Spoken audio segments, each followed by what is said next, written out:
up, and welcome back to Rumor Has It Official. Let's get straight into talking about 90 Day Fiance. This is season 8, episode 17, and the title of this episode is First Comes Love. So in this recap, we're going to be talking all about the Jolly Green Giant and Natalie, the Lifetime actress. So if you're excited to hear all about this recap on this couple, go ahead and give this video a big thumbs up. Share it with a friend who also loves watching 90 Day Fiance. Don't forget to like, comment, share, subscribe, and hit that bell so you'll be notified the next time I make an upload. I don't know why I always have to think about that now. Like, it used to just flow so easily off my tongue. Let's go ahead and get straight into it. I have blabbered enough. It's Natalie's last day of her visa, and she says that they talked and have decided to try. They want to give things a try. So I guess that means that they're moving forward, getting married. Now, Natalie says she feels happy, but also unsure if Mike is being sincere, adding that everything that could go wrong during the 90 days definitely has already gone wrong. She didn't get the chance to buy a dress. And even if she wanted to, I really honestly don't think she would have been able to get a dress because, the narrative has been painted that Mike really doesn't have all that much money. I don't think that even if there was no pandemic, they would have been able to have a big wedding, so I just feel like she's using that. But I think even if that wasn't the case, there would be no big wedding. There would be no big extravagant dress. There would be no dress like the one she tried on at the bridal store, because who would have been paying for it? And then also it's like she doesn't have her own money or hasn't saved up. So like I said, who would have been paying for that dress? I don't think it would have been Uncle Bo. And I sure don't think it would have been Tamara. So that's the only two people they know up in Squim. So I don't know who would have been buying that dress. But Natalie is very much aware that if Mike had it his way, he would stay in a relationship longer and not marry her. Knowing that makes her question if their wedding will actually happen. Now, 1 hour later, Natalie is in her room huffing and puffing. She starts to get dressed and only has a summer dress that's all white that she brought from Ukraine. Now, Tamara, Mike's neighbor, is dressed and ready to attend the wedding. And Mike owes that woman. He owes that woman after she drove from Squim to Seattle, Washington, back to Squim, for them to do this little dance. I want to marry. I'm not sure. I want to marry you. I'm not sure. Give me my ring. I don't want the ring. Here, you take your ring. After all of that, he would have been writing me a check. He would have been most definitely filling my gas tank up and writing me a check. Because y'all, by this time, y'all was too close to the 90 days being finalized. You should have already known exactly what you wanted to do. You've had enough time to decide if you want to move forward. And if it's not enough time, that means that you are not sure and she needs to go back home. Simple as that. Now, y'all, how about when Tamara complimented Natalie in her summer dress that she brought from Ukraine, and Natalie just says, I know. Instead of saying thank you.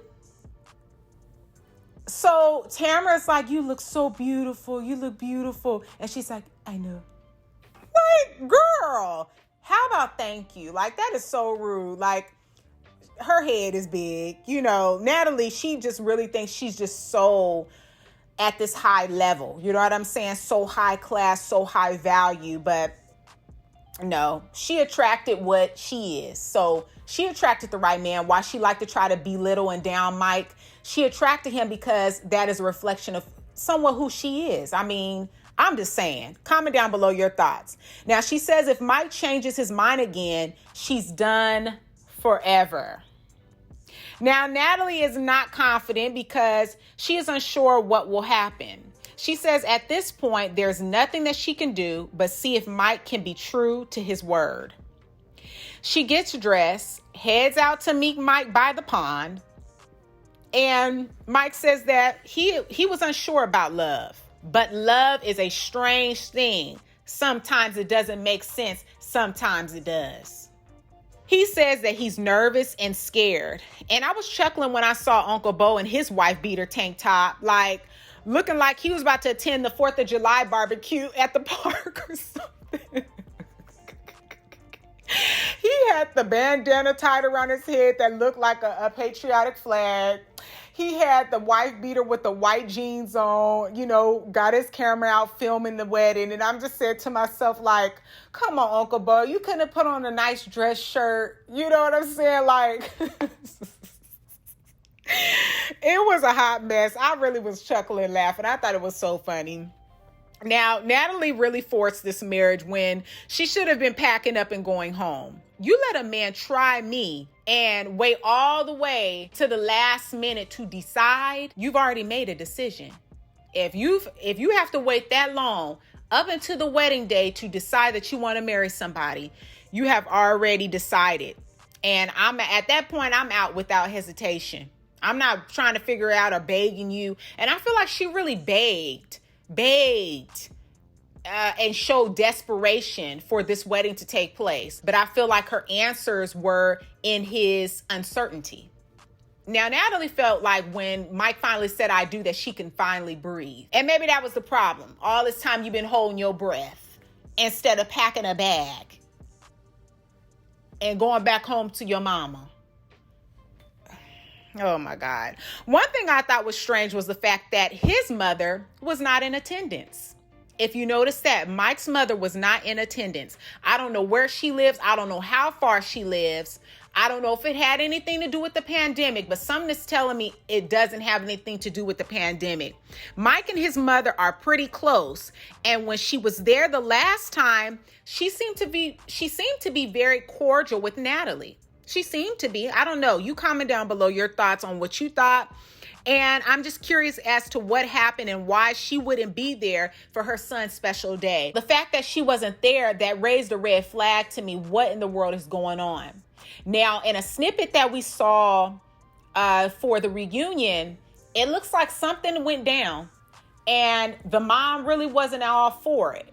Now, to me, like I said, when the mom came to visit, she seemed to be very cordial with Natalie. She seemed to want the best for her son.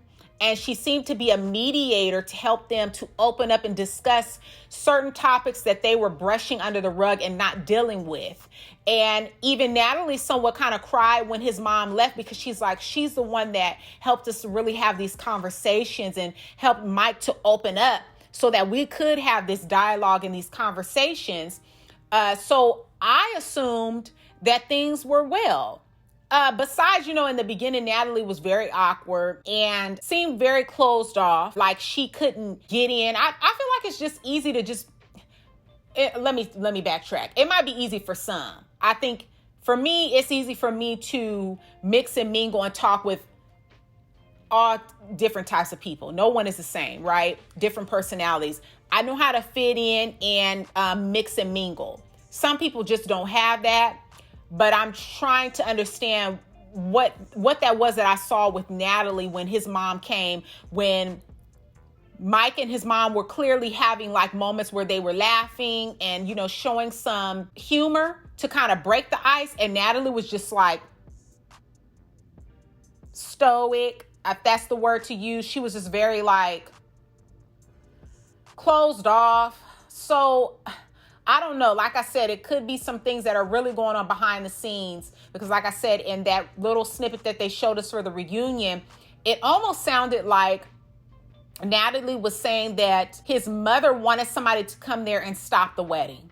So because Mike is very close to his mom, I can also see maybe she didn't share that on camera, but they probably had some talks in private, and she probably encouraged her son probably not to go through with the marriage based off of the unhealthy flow in the home and just how they just were clashing so much. It was like no conversation, no proper communication was happening between them to help further their relationship or for their relationship to evolve and grow. So, like I said, I really don't know what is going on, but it will be revealed. We will kind of get down to the nitty-gritty of what in the world happened.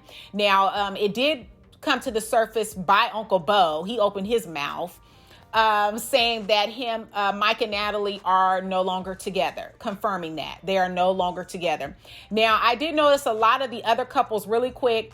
A lot of the other couples, they're married, but they were in separate rooms. Some were on the stage, and some were home in separate rooms and not sitting together. So it's just some really weird stuff going on. I don't know, but it makes me really excited to tune into the tell-all. I really want to know your thoughts on this episode with the Jolly Green Giant, or was this episode 17? This was episode 17, I believe.